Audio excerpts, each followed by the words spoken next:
Sveikais, mielas žiūrove. Mano vardas Jevgenijus Černogubovas, vadovauju įmonei, kuri kartu su gydytojais ir įvairiose gydymo įstaigose praktikuojančiais mokslininkais štai jau daugiau negu 20 metų atlieka tyrimus, kuria ir gamina prietaisus biorezonanso technologijų srityje. Mūsų technologijų vartotojais šiandien yra apie 300 000 šeimų visame pasaulyje. Dabar nereklamuosiu mūsų produkcijos ir mūsų gaminių. Noriu Jums papasakoti, kas yra biorezonansas ir ne tik papasakoti, bet ir parodyti jo veikimą. Pradžiai šiek tiek istorijos. 1920 metais mokslininkas Royal Raymond Rife išrado pirmąjį pasaulyje ultravioletinį mikroskopą ir mikromanipuliatorių. Naudodama šį sudėtingą aparatą, Rifas pirmasis pamatė gyvą virusą. Rifas kruopščiai nustatė kiekvieno mikrobo individualų spinduliuotės spektrą, naudodamas spektro pjūvio savybės. Tada jis veikė virusą jo paties dažniu, o tai sukėlė rezonansą. Rezonansas padidino dažnio spinduliavimą, panašiai kaip dvi vandenyno bangos sustiprina viena kitą, kai šios susilieja.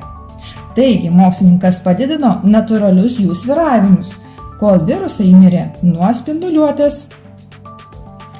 Taip buvo pradėta tyrimų pradžia, kurių metu paaiškėjo, kad bakterijos, virusai, grybai, kirminai skleidžia tam tikro dažnio elektromagnetinius virpesius, o tai reiškia, kad veikdami jų pačių dažniais galime padėti organizmui atsikratyti parazitais.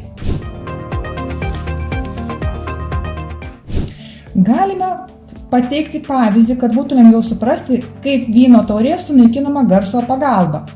Jeigu peiliu lengvai pataikysi į stiklą, jis suskambės kaip varpelis savo rezonansiniu dažniu.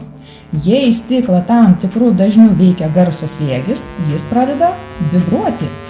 O kai stimuliacija tęsiasi, stiklo vibracija didėja tol, kol jis sudūžta, kai yra viršijamos mechaninės ribos.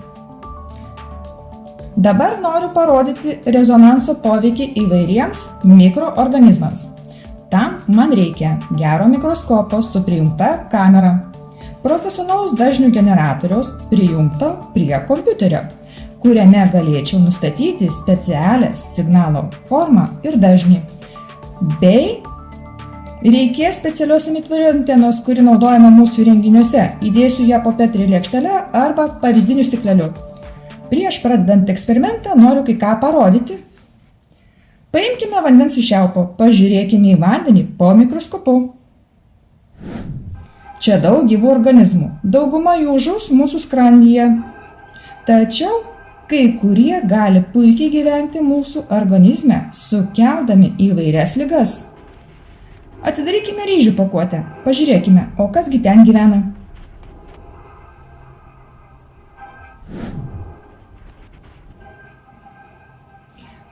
Gerai, kad valgydami ryžius prieš tai juos ilgai verdame. Jei mėgstat bananus, pasižiūrėkime tai kaip tik jums.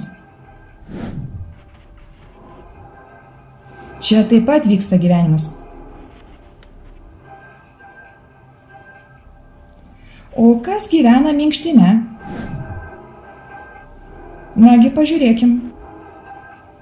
Čia radome keletą bakterijų ir strongiloidinę lervą. Tai parazitinės apvaliosios kirminės lerva, kuri gali susargdinti žmones ir gyvūnus. Lerva gali prasiskverti per odą ar gleivinę, tada kraujo bei limfos pagalba pasklinda po visą organizmą. Jeigu patenka į burną, greitai prasiskverbia į kraujo kapiliarus ir tik po 17-20 dienų sukelia mūsų organizme atsaką, iššaukia viduriavimą. Perbraukim vatos pagaliuku per durų rankeną, pasižiūrėkime, kasgi ten gali gyventi.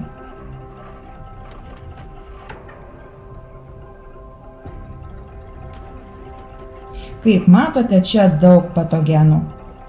Daugybė bakterijų rūšių, o ypač daug bakterijų vadinamų šigela.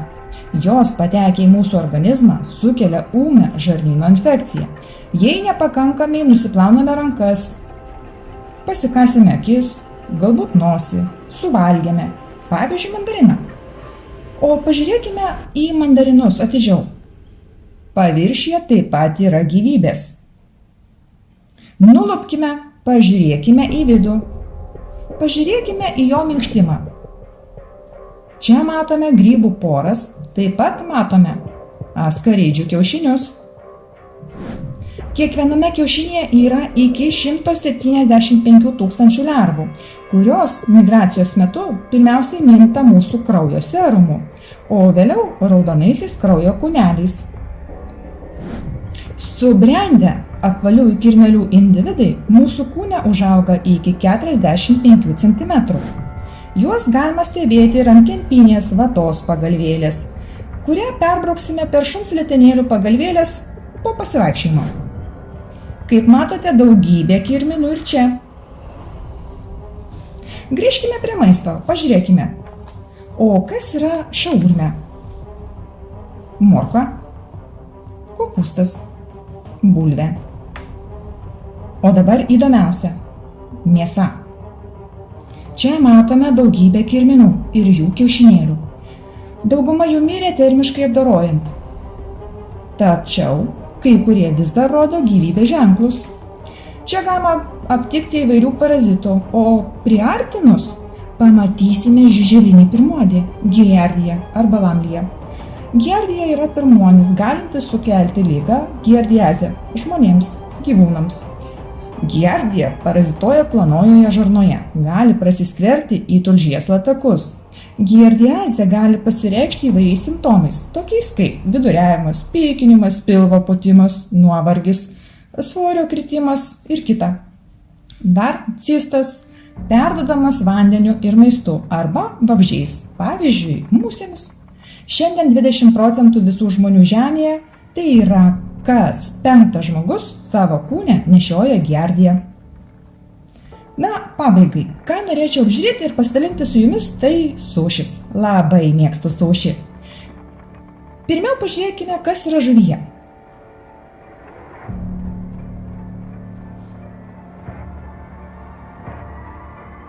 Čia gausu gyvybės rūšių. Didelis kiekis lervų. Apvaliųjų kirmėlių lervos, patekę į mūsų organizmą, migruoja kartu su krauju.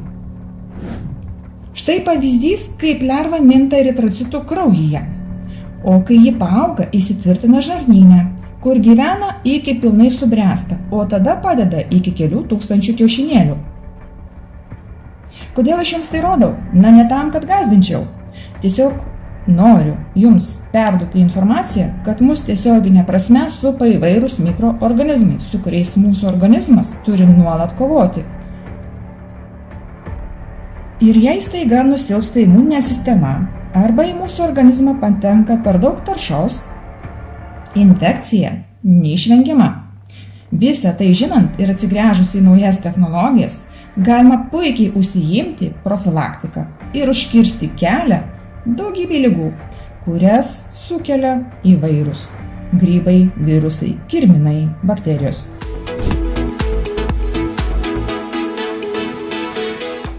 Taigi grįžkime prie biorezonanso veikimo. Prie antenų prijunkime elektroninį dažnių generatorių. Antenas pastatysime ant mikroskopo platformos po Petri lėkštele arba pavyzdžių stikleliu. Pritaikysime specialų dažnį su teisinga signalo forma. Šiandien savo eksperimentų dėka žinome daugiau nei 750 tūkstančių dažnių, kurie sukelia rezonansą ir įvairių mikroorganizmų slopinimą. Dabar pamatysime šį procesą. Štai kaip biorezonansas per kelias sekundės paveikia apvaliųjų kirmėlių kiaušinėlį. Membrana susprogsta panašiai kaip ir vyno taurė sudūžta, argi ne? Rezonansas veiksme. Dabar pažiūrėkime, kaip biorezonansas veiks stambesnius parazitus. Kai prasideda poveikis, diskomfortas sukelia parazitų pagyvėjimą. Kuo didesnis parazitas, tuo ilgiau reikia dirbti su juo, kad gautume rezultatą. Todėl šiek tiek paspartinsim vaizdo įrašą.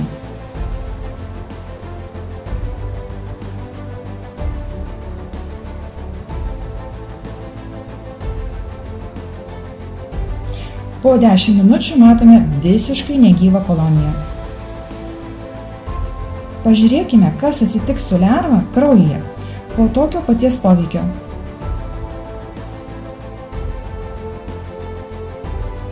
Čia rezultatas matomas gan greitai. Taip nutinka bakterijoms biorezonanso momentu.